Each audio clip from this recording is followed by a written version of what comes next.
व्याकरण शास्त्र के परिचय के बाद, व्याकरण के आचार्यों के परिचय के बाद, और उसमें से प्रमुख रूप से हमने भट्टोजी दीक्षित जी का परिचय पढ़ा, जिन्होंने 16वीं शताब्दी में वैयाकरण सिद्धांत कौमुदी की रचना की, जिसमें व्याकरण के समग्र सूत्रों का समावेश था। जिस व्याकरण शास्त्र, जिस ग्रंथ को उन्होंने रचा, उसमें बहुत सारे मुनित्रय सम्मत, असम्मत जो मत थे उनका खंडन था। बहुत हद तक इस बात का समावेश कर दिया था कि मुनित्रय सम्मत मत हैं वही रखे जाएं। तो ग्रंथकार ग्रंथ में कोई विघ्न ना आवे, विघ्नों की समाप्ति के लिए मंगलाचरण करते हैं। तो उस परंपरा का निर्वहन भट्टोजी दीक्षित जी ने भी किया, और इस ग्रंथ की समाप्ति के लिए, अथवा कहें कि निर्विघ्न समाप्ति के लिए, मंगलाचरण उन्होंने भी किया। मंगलाचरण क्या है?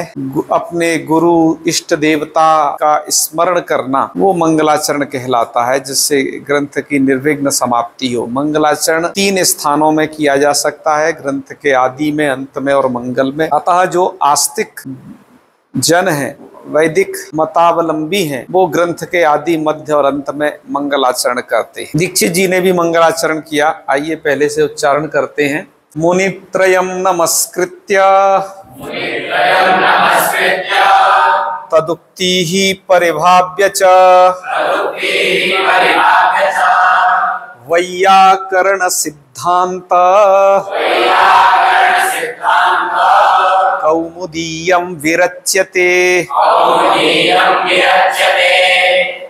इसका अर्थ करते हैं पहले कुछ, क्योंकि पद्य में है तो पद्य का कुछ अन्वय जानना पड़ता है, क्योंकि गद्य में तो व्यक्ति क्रम से लिखता जाता है, कर्ता पहले, उसके बाद में अन्य कारक, लास्ट में क्रियापद का योजन करता है। लेकिन पद्य बंध में कुछ अपनी उसको स्वतंत्रता नहीं होती है, क्योंकि पद्य के हिसाब से ध्यान रखना पड़ता है कि लघु वर्ण और ह्रस्व वर्णों का एक समावेश होता है उसमें, जिसके कारण से एक सही वाक्य बनाने के लिए उसका अन्वय किया जाता है। हम इसका अन्वय पढ़ेंगे और सामान्य व्याख्या भी इसकी जानेंगे। तो यहाँ पर वैयाकरण सिद्धांत कौमुदी विरच्यते, यहाँ पर क्रियापद को देखें तो विरच्यते एक ये क्रियापद है और कर्तृपद का उल्लेख नहीं है। तो विरच्यते का यदि कर्तृ क्रिया के आधार पर भी हम कर्तृपद का अध्याहार कर सकते हैं। जैसे हम कई जगह कर्ता का अध्याहार कर ही लेते हैं, कभी सर्वनाम के द्वारा, केवल क्रिया है तो क्रिया के द्वारा भी कर लेते हैं। जैसे कोई कहता है जाता हूं, तो वहां पर मैं का अध्याहार हो जाएगा, मैं जाता, है ना, वह का नहीं करेंगे, क्योंकि वह मैच नहीं खाएगा उसके साथ में, वहां पर मैं ये क्रियापद ही मैच खाएगा, तो इसका अध्याहार कर लिया जाता है मैं। ऐसे ही यहाँ पर विरच्यते के आधार पर हम क्रियापद का अध्याहार कर लेंगे मया। ये बात को कह कौन रहे हैं मया? तो भट्टोजी दीक्षित कह रहे हैं। ध्यान रखिए, हमने यहाँ पर तृतीयांत क्रियापद का अध्याहार किया मया। हम शब्द का क्या बनता है? मया तृतीया में बनेगा। वो क्यों किया गया है? एक वाक्य की अपने स्टाइल होती है, वाक्य की अपनी शैली। तो ये जो है वाक्य कर्तृवाच्य नहीं है, इसलिए हम इधर कर्ता में प्रथमा नहीं कर रहे हैं, उसे तृतीया बना करके प्रयोग करेंगे। तो मया का अर्थ होगा, यदि देखा जाए तो भट्टोजी दीक्षितेन,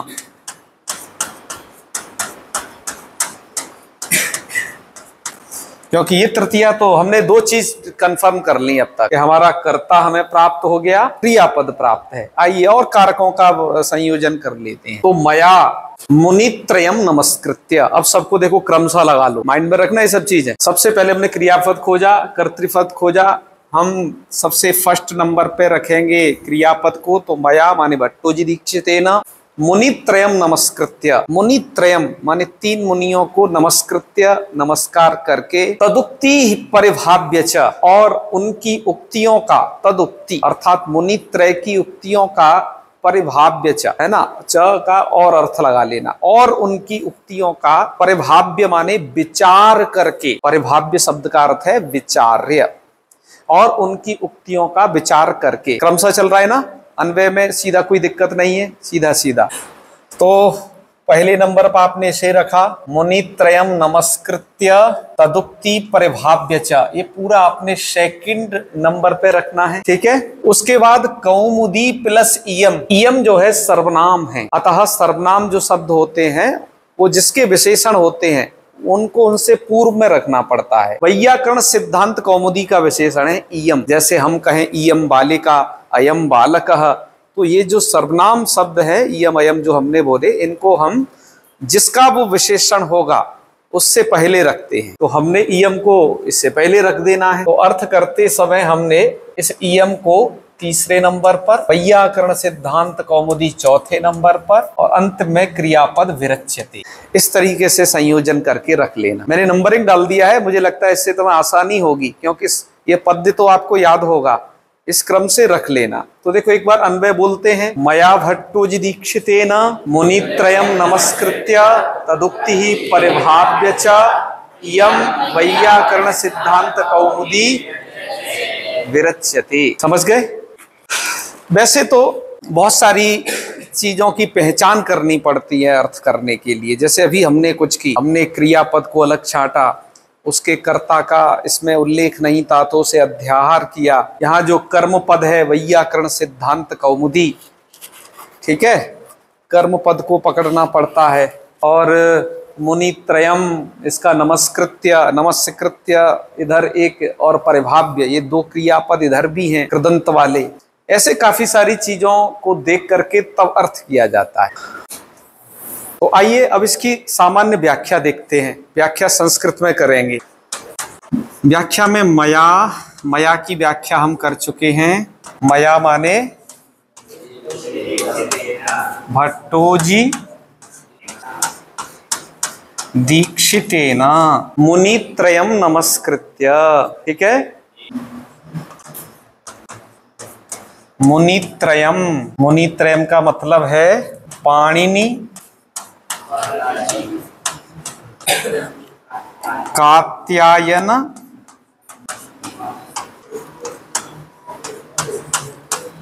पतंजलीन, ठीक है। नमस्कृत्य की व्याख्या लिखेंगे। नमस्कृत्य की क्या व्याख्या होगी? नमस्कारम कृत्वा, ठीक है। तदुक्ति ही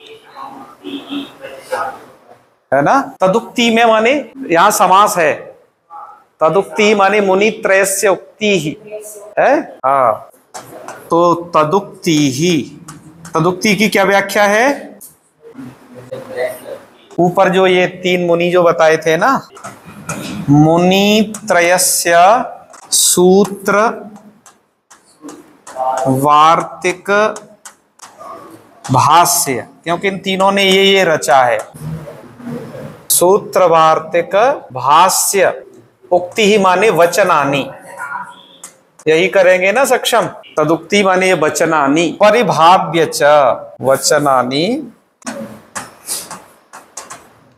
परिभाव्य च इसकी व्याख्या करना विचार्य, है ना। परिभाव्य च माने और विचार्य, विचार्य च। इयम वैयाकरण सिद्धांत कौमुदी, इयम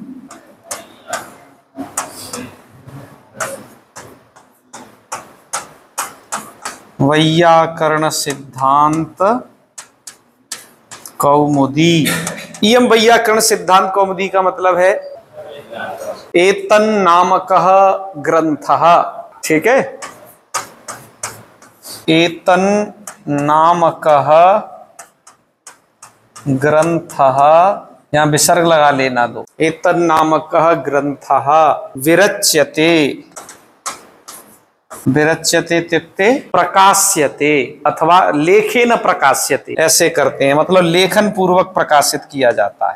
विरच्यते माने लेखेन प्रकाश्यते, ये इसका सामान्य अर्थ हो जाएगा। इस अर्थ को जान गए? तो मया भट्टोजि दीक्षितेन मुनित्रयम् पाणिनि कात्यायन पतंजलिं नमस्कृत्य माने नमस्कारम कृत्वा तदुक्ति ही अर्थात मुनित्रयस्य उक्ति, मुनित्रयस्य माने सूत्र वार्तिक भाष्य रूपी उक्ति माने ऐसे जो वचनानि, इनको परिभाव्य च अर्थात इनको विचार्य च इयं वैयाकरण सिद्धांत कौमुदी, मतलब एतन्नामकः ग्रंथः विरच्यते, अर्थात मया लेखेन प्रकाश्यते, इसको मैं लिख करके प्रकाशित करता हूं, मेरे द्वारा प्रकाश्यते किया जा रहा है, क्योंकि यहाँ पर कर्मणि प्रत्यय किया गया है, विरच्यते। ये इसका सामान्य अर्थ है। बच्चा यहाँ जो तदुक्ति ही अर्थ है, यहाँ पर अभी हमने तद शब्द से मुनित्रय लिए थे, क्योंकि जो सर्वनाम शब्द होते हैं वो पूर्व में जिसका प्रसंग चल रहा होता है उसका ग्रहण कराते हैं। पूर्व में मुनित्रय की बात चल रही थी, इसलिए सर्वनाम शब्दों को बोला जाता है सर्वनाम शब्दाः पूर्व परामर्शकाः भवन्ति। पूर्व में जो प्रकरण में जो वस्तु चल रही है उसके परामर्शक होते हैं। और दूसरा ये भी सिद्धांत है कि जो सर्वनाम शब्द हैं वो बुद्धिस्त के भी परामर्शक होते हैं। बुद्धिस्त माने और जो बुद्धि में जो चल रहा होगा उसका भी ग्रहण करा लेते, ये दूसरा पक्ष है। तो इसलिए बच्चा यहाँ पर तद शब्द से हमने अभी ध्यान दीजिए, तद से मुनित्रय को लिया, और यदि तद शब्द से प्राचीन ग्रंथों को, प्राचीन जो ग्रंथ लिखे माने काशिकाकार इत्यादि और भी कुछ और भी प्रक्रियाकार, यदि तद शब्द से उनका ग्रहण करेंगे, तद शब्द से काशिकाकार और कुछ प्रक्रिया ग्रंथ जिन्होंने लिखे, यदि उनका ग्रहण करेंगे, यदि तद शब्द से, तो तद उक्ति माने उनकी उक्ति, उक्ति माने उनके वचन, इनके हाँ मुनित्रय से भिन्न और जो प्राचीन आचार्य हैं उनके जहां विरुद्ध वचन है, उनकी उक्ति का मतलब उनके विरोधाभास वाले वचन, जिन वचनों का मुनित्रय के वचनों के साथ विरोध है, ऐसी उनकी उक्तियों को परिभाव्य, तब हम परिभाव्य शब्द का अर्थ विचार्य न करके तिरस्कृत्य क्या करेंगे, तब उस अर्थ में हम इसका अर्थ तिरस्कृत्य करेंगे और तदुक्ति से लेंगे प्राचीन आचार्याणाम उक्ति ही।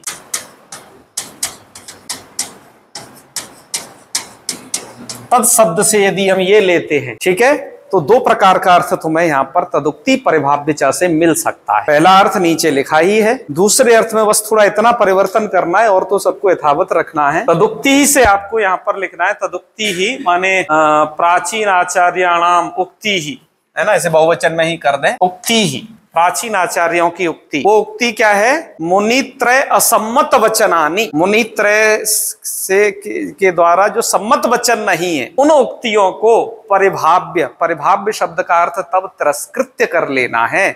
ऐसी भी कुछ लोग आचार्य व्याख्या मानते हैं, ठीक है। इसलिए परिभाव्य शब्द के दो अर्थ हो सकते हैं। यदि तत् शब्द से प्राचीन आचार्याणाम उक्ति लेंगे तो परिभाव्य शब्द का अर्थ तिरस्कृत्य कर लेना है, और तदुक्ति से यदि मुनित्रय की उक्ति लेंगे तो परिभाव्य शब्द का अर्थ विचार्य कर लेना है, जो हमने यहाँ पर लिखा है। विचार्य माने विचारम कृत्वा। समझ गए बच्चा? तो ये वैयाकरण सिद्धांत कौमुदी नाम का ग्रंथ भट्टोजी दीक्षित रच रहे हैं, उनके द्वारा रचा जा रहा। अर्थ लग गया इसका? सामान्य अर्थ तो लग गया ना। इसमें कई कहते हैं इसका नाम वैयाकरण सिद्धांत कौमुदी क्यों रखा, व्याकरण क्या है, वैयाकरण क्या होता है, सिद्धांत किसे कहते हैं, कौमुदी किसे कहते हैं, इसकी व्याख्या आपके पास जो टीका ग्रंथ है उनमें लिखी है।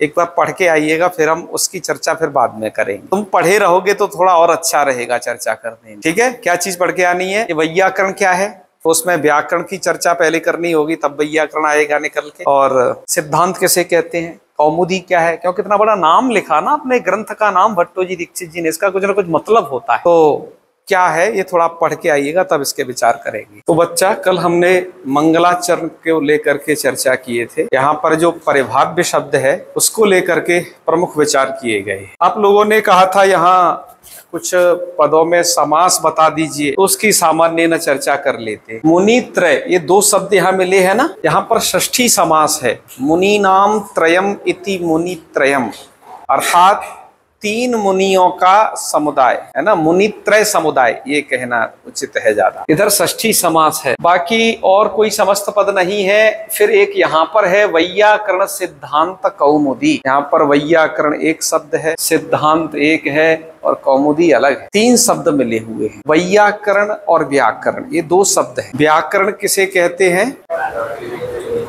शब्दाह ने नए आपने जाना है। ठीक है। सूत्रम व्याकरणम, पस्पसान्निक महाभाष्य में व्याकरण किसे कहते हैं इस पर बड़ी चर्चा की। सूत्र को व्याकरण माना जाए, प्रयोगों को व्याकरण माना जाए, पक्ष वहां पर व्यवस्थापित किए। जिस पक्ष में दूषण नहीं है ना, वो पक्ष है लक्ष्य लक्षणम व्याकरणम।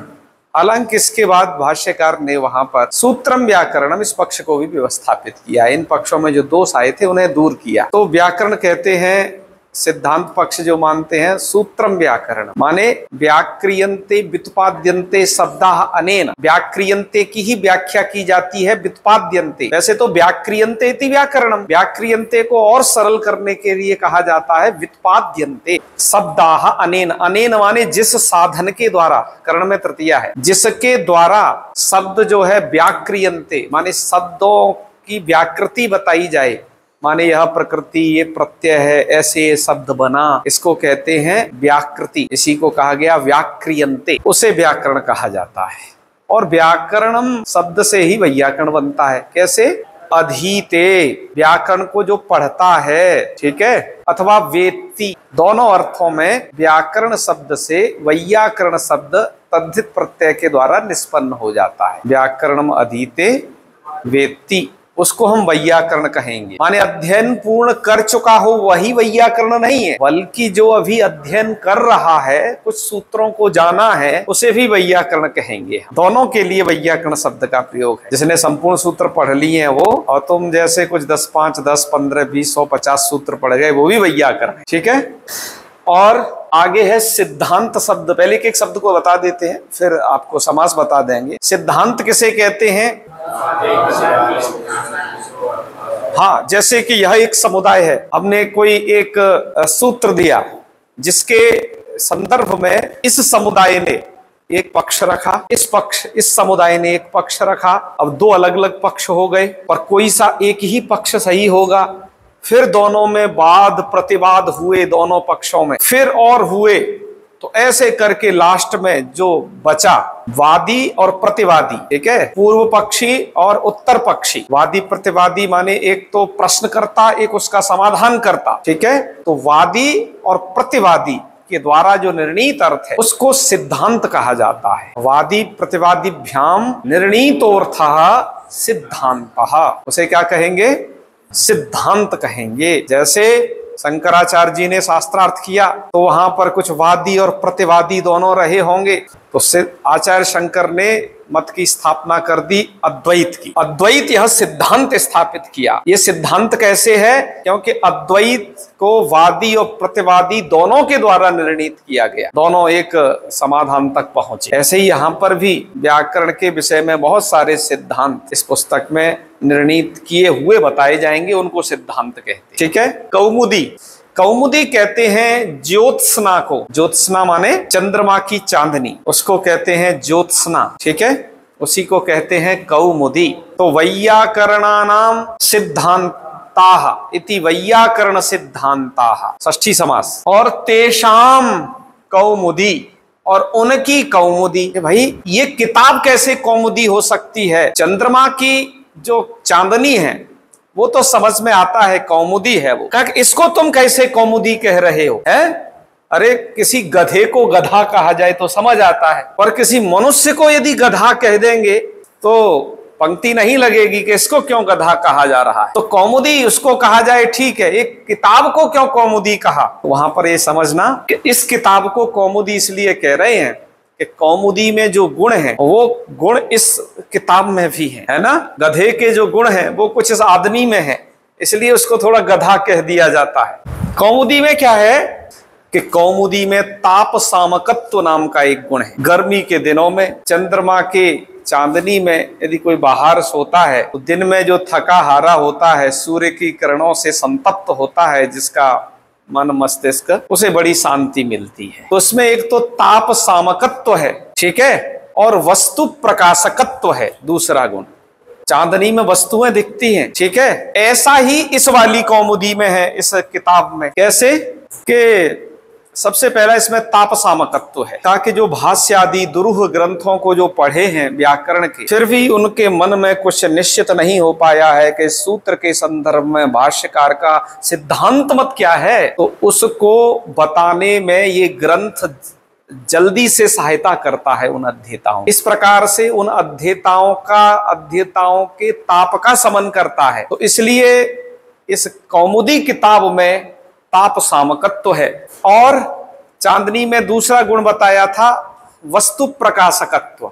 इसी प्रकार से इसमें वस्तु प्रकाशकत्व भी है। ये सभी पदार्थों को दिखाती है, व्याकरणगत जो पदार्थ हैं उनके ये दर्शन कराती है। ठीक है, इस प्रकार और भी गुण हो सकते हैं जिनकी चर्चा टीकाकारों ने की है। ये प्रमुख गुण हैं, ये दो मैंने बताए। ठीक है, तो वैयाकरण सिद्धांत कौमुदी हुआ। इसका अर्थ कि वैयाकरणों के जो सिद्धांत उनकी यह कौमुदी, मतलब जैसी वो चंद्रिका, जैसी वो ज्योत्सना जो काम करती है वैसा ही काम ये करती है, इसलिए इसका नाम है वैयाकरण सिद्धांत कौमुदी। समझ गए? तो यह एक पुस्तक का नाम है। और क्या कैसे समास है ये आपने समास सब प्रकार जान लीजिए। मुनित्रय में द्वितीय विभक्ति है यहाँ पर। ठीक है, बाकी तो सब सुगम है ही। आगे बढ़ते हैं। मंगलाचरण की बहुत व्याख्या की जा सकती है, जैसा कि मैंने आपको बताया, एक एक शब्द की सिद्धि, वाक्यों का परस्पर अन्वय, ठीक है, ये किया जा सकता है। चलो आगे बढ़ लेते हैं बच्चा। इसके बाद वर्ण समाम्नायः प्रत्याहार सूत्राणी, ये अयुण दिए, इनको क्या कहते हैं? वर्ण समाम्नाय, अथवा हम कहें इन्हें प्रत्याहार सूत्राणी। एक तीसरा और नाम है, वो चूंकि नीचे लिख दिया है माहेश्वराणी सूत्राणी, इसलिए हमने उसे ऊपर नहीं लिखा। ठीक है, तो इनके तीन नामों से ये जाने जाते हैं। क्या क्या बच्चा हो गए ये? और माहेश्वर सूत्राणी। तो आइए इनका उच्चारण करते हैं। आप लोग प्रत्युच्चारण करना बाद में। अ ई उण, री लिख, ए ओंग, आई औच, ह य व रट, लण, ञ म ङ ण नम, झ भय, घ ढ धश, ज ब ग ड दस, ख फ छ ठ थ च ट तव,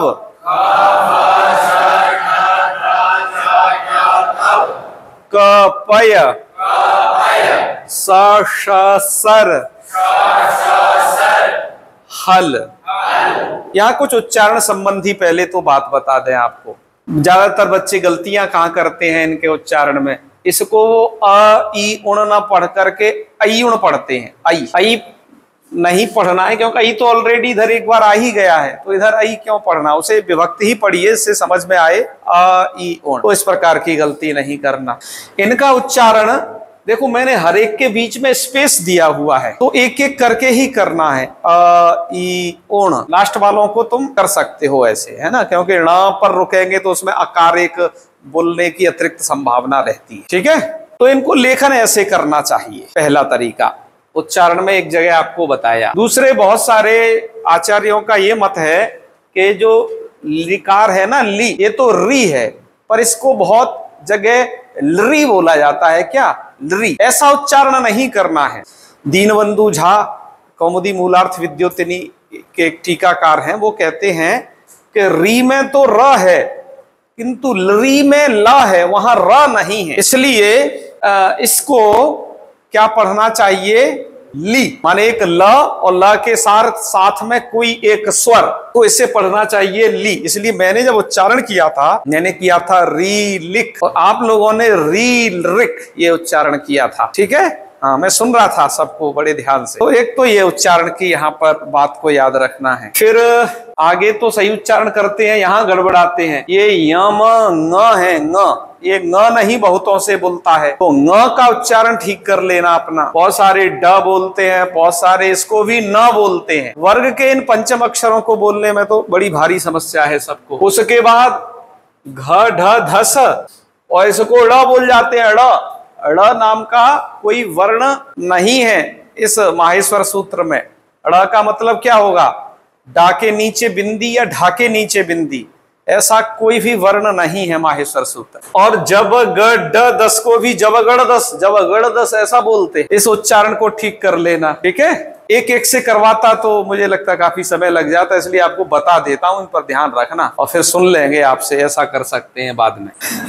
और ख फ छ ठ थ च ट तव, कुछ बच्चे इन महाप्राण को अल्प प्राण बोल जाते हैं। इसमें और भी जगह महाप्राण वर्ण है, उनको अल्प प्राण बोल जाते हैं। अल्प प्राण महाप्राण क्या होता है इसकी अलग चर्चा करेंगे, वहां भी तुम लोग इसे जान जाओगे। और सा श स, इनको तो एक ही बोलते हैं, वो स स स नहीं, ये अलग अलग है। पहला तालव्य है, तालव्य का उच्चारण ध्यान से सुन लीजिएगा। श ऐसे करना है, रिकॉर्डिंग हो रहा है, इसे आप ध्यान से सुनिएगा, तीनों सकार के उच्चारण को अलग अलग।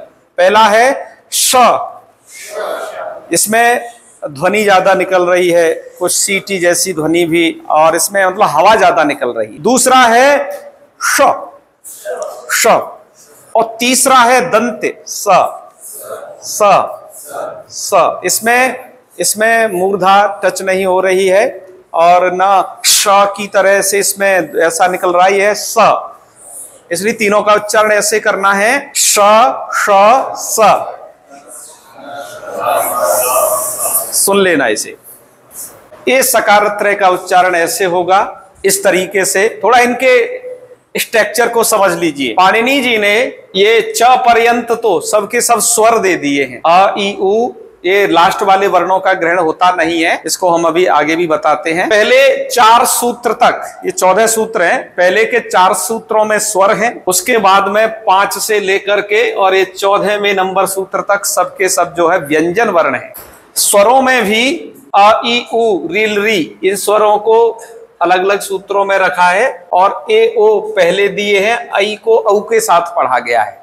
जबकि वैसी जो वर्णमाला है अपना जो चलती है, क्या वाली, वहां पर ए को आई के साथ पढ़ा है, ओ को औ के साथ पढ़ा है, पर यहाँ पर थोड़ा ऐसे किया गया है क्योंकि ये सूत्र हैं। एक और बात, कुछ कहते हैं कि ये संस्कृत की वर्णमाला है और आई ई ओ जो पढ़ते हो क ख ग म, क्या वो संस्कृत की वर्णमाला नहीं है क्या? ऐसी बात नहीं है, वो भी संस्कृत की वर्णमाला है। संस्कृत से ही तो सब उत्पन्न है, हिंदी में भी जो वर्णमाला गई है। असल बात क्या है, अ आ इ उ यही वर्णमाला है, ये तो सूत्र हैं, ये वर्णमाला नहीं है, ये सूत्र हैं। इसलिए अ आ इ उ, ये जो इसको बोलते हैं मातृका पाठ है, वो प्राचीन है, पाणिनि से भी पहले थे वो, तभी ना पाणिनि जी ने सब बनाया, और पाणिनि जी के समय से जो है ये प्रचलन में। पर ये सूत्र हैं, ये वर्णमाला नहीं कहना कि संस्कृत की वर्णमाला, ये माहेश्वर सूत्र हैं, इसलिए समझे बच्चा।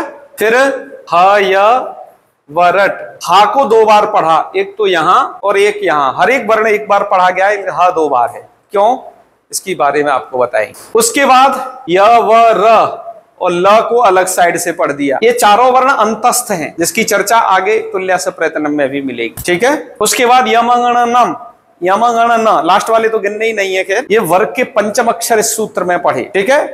वर्ग के पंचम है, आई उ में उधर देख लेना, उधर क ख ग घ ङ, ये लास्ट वाले जो है झ भ घ ढ ध, इन 2 सूत्रों में वर्ग के चतुर्थ अक्षर है। ज ब ग ड द, इस सूत्र में वर्ग के तृतीय अक्षर हैं। तृतीय अक्षर माने ऐसे देखना, क ख ग, तीसरे पर रुक जाओ, च छ ज, ग ज ड द व वहां इस क्रम से पढ़े हैं, यदि ऊपर से उन्हें गिने तो वर्णमाला क्रम से, यहाँ पर उन्हें जब ग ड द पढ़ा गया है, ठीक है, थोड़ा अंतर से बस। इस 11वें सूत्र में ख फ छ ठ थ वर्ग के द्वितीय वर्ण, क वर्ग का द्वितीय वर्ण है ख, च वर्ग का द्वितीय वर्ण है छ, एक विशिष्ट अलग क्रम में पढ़ा है, ख के बाद फ पढ़ा है, माने पवर का द्वितीय वर्ण पहले पढ़ दिया है, उसके सब प्रयोजन है, इसलिए ऐसा किया गया है। उसके बाद इसी सूत्र में च ट त, ये 4 वर्ण वर्ग के प्रथम अक्षर वाले हैं, और एक क, ये 4 क्यों 3, च ट त और क प 2 इधर पढ़े हैं, तो ये वर्ग के प्रथम अक्षर हैं। और श श श, और इस वाले हा को ले लो तो इधर ऊस में एक साथ पढ़े, इस क्रम से ये वर्णमाला है। यहाँ पर अंतस्थ पहले है, ऊष्म बाद में है, बीच में वर्ग के पहले पंचम दे दिए हैं, फिर उस क्रम से अभी आपको बता दिया, वो देख लेना, ठीक है बच्चा। अतः इनको एक वैज्ञानिक तरीके से एक अच्छे क्रम में रखा गया है, क्योंकि पाणिनि जी को इनसे ही व्याकरण शास्त्र की रचना करनी। ये शिवसूत्र जाल है, ये पूरा, ये व्याकरण की रचना में प्रमुख कारण है। ये इति माहेश्वराणि सूत्राणि, इति समाप्ति का द्योतक है, तो इति माने ये उपरयुक्तानि, ये ऊपर जो कह दिए गए हैं, ये माहेश्वराणी सूत्राणी है। ये महेश्वर से प्राप्त हुए सूत्र हैं। पाणिनि जी को महेश्वर से प्राप्त हुए हैं। कैसे प्राप्त हुए वो तुम जानते ही हो कि पाणिनि जी तपस्या कर रहे थे, सनक सनंदन आदि भी तपस्या कर रहे थे। दोनों की तपस्या से प्रसन्न होकर महेश्वर जी प्रकट हुए, डमरू बजाया तो उससे अय्युण ऋलऋक की उत्पत्ति हुई। इनका जो है सनकादियों ने आध्यात्मिक अर्थ किया, पाणिनि जी ने इन्हीं सूत्रों से व्याकरण की रचना की, इसलिए माहेश्वराणी सूत्राणी है। पतंजलि, ये कहने का मतलब है पाणिनि जी स्वयं नहीं बनाए हैं, बल्कि उन्हें ये महेश्वर की कृपा से प्राप्त हुए। अतः ये जो पाणिनि का व्याकरण है ये माहेश्वर संप्रदाय का व्याकरण कहा जाता है। इनका प्रयोजन क्या है भाई, क्यों ये बनाए? आगे लिखा अनादि संज्ञार्थानी, अनादि संज्ञाएं बतलाना इनका प्रयोजन है। ठीक है, अनादि संज्ञाओं, अनादि संज्ञार्थानी, अर्थानी माने उसके लिए, सूत्राणी, इन सूत्राणी का प्रयोजन क्या है? तो अनादि संज्ञार्थानी, अनादि संज्ञाएं। अनादि संज्ञा क्या है? अभी ये सूत्र आगे आने वाला है, आदिरंतेन सहिता। ये बहुत सारी अण, अच, अक, इस प्रत्याहार जैसी ये कुछ 42 संज्ञाएं करेगा। तो इनका मुख्य प्रयोजन है इनका अनादि संज्ञार्थानी, अनादि संज्ञाओं की सिद्धि, माने प्रत्याहार ठीक ठाक तरीके से बनाए जा सके। प्रत्याहार बना के क्या करोगे? प्रत्याहार का प्रयोग सूत्रों में करना है, क्योंकि जो सूत्र बने हैं वो प्रत्याहारों से बने हैं। जैसे आप देखो, एको एणची, एक यण अच। तो मुख्य इनका प्रयोजन आप समझ गए, अनादि संज्ञार्थानी है। साथ साथ सूत्र का निर्माण में भी इनकी सक्रिय भूमिका है। इनके विषय में कुछ जानकारी और दे रहे हैं। एषाम अन्त्या इतः, एषाम माने चतुर्दश सूत्राणाम अन्त्याः, अन्ते भवः अन्त्याः इत्युक्ते अंत्य वर्णाः, जो अंतिम वर्ण है, जैसे ण क, ये अंतिम वर्ण कौन? जैसे यूं कर्ण ऋलित में का, जिन पे ये हलंत हलंत ऐसा लगा है। बच्चा बात समझ रहा है? ये सभी क्या है? इतः, ये सभी इत संज्ञक हैं। इत संज्ञक माने इनका नाम इत है। क्या है? इनका नाम इत है। जैसे इसका नाम है निखिल, ऐसे ही इनका, इसका नाम क्या है? इत, इसका नाम क्या है? इत। इन सब का एक नाम है। ये संज्ञा जब किया जा रहा है तो माने एक जो है ऑब्जेक्ट का वो नाम है। ठीक है, इस इत संज्ञा को आगे बताएंगे हालांकि, पर अभी नॉर्मली जानकारी के लिए ऊपर कह दिया है एषाम अन्त्यायिता। फिर कहा लण सूत्रे अकारश्च, च का मतलब और लण सूत्र का आकार भी। देखो, इनके अंतिम वर्ण इत हैं, पहली लाइन। दूसरी लाइन है और लण सूत्र का आकार भी क्या है? इत संज्ञक है ना। इसमें पूरे वाक्य नहीं बनाए हैं। सिद्धांत कौमुदी बहुत शॉर्टकट तरीके से लिखी है। काशिका अपने आप में पूर्ण ग्रंथ है। काशिका बहुत सरल है, इसीलिए उसमें जो है लाघव शब्दों की दृष्टि से नहीं है। इसमें बहुत जगह तुम्हें जो है अध्ययन करना पड़ेगा। काफी सारे सूत्रों के अर्थ भी पूर्ण नहीं दिए, उदाहरण भी पूर्ण रूपेण नहीं है। इसलिए काशिका एक व्याकरण का बहुत अच्छा ग्रंथ है। ठीक है, लण सूत्रे अकारश्च, लण सूत्र में जो आकार है वह भी इत संज्ञक है। लण सूत्र में आकार कहाँ? जब ल आप बोलते हो ना तो उसमें एक आ भी है। जब किसी पर हलंत लग जाता है तो उसमें आकार, ये जानकारी क्लास 1 के बच्चों को भी दी जाती है, तुम्हें जरूर रहनी चाहिए। ठीक है, लण सूत्रे अकारश्च। तो कहा भाई ठीक है, लण सूत्र के मध्य में जो आकार है उसकी इत संज्ञा है, और जिसकी संज्ञा है, जिसकी कोई भी संज्ञा है, उस संज्ञा का कुछ प्रयोजन है। संज्ञा मतलब नाम दे करके उसका, उससे कुछ काम लिया जाएगा। हर एक संज्ञा का एक प्रयोजन है। फिर आगे कह रहे हैं कि और जगह भी तो आकार है भाई, ह, य, व, या और तो सब जगह एक एक अ पढ़ा गया है, क्योंकि जहां हलंत नहीं लगाया वहीं पर, जहां पर हलंत लगा है वहां तो अ नहीं है, लेकिन जहां हलंत नहीं लगाया उन सब में तो अ है।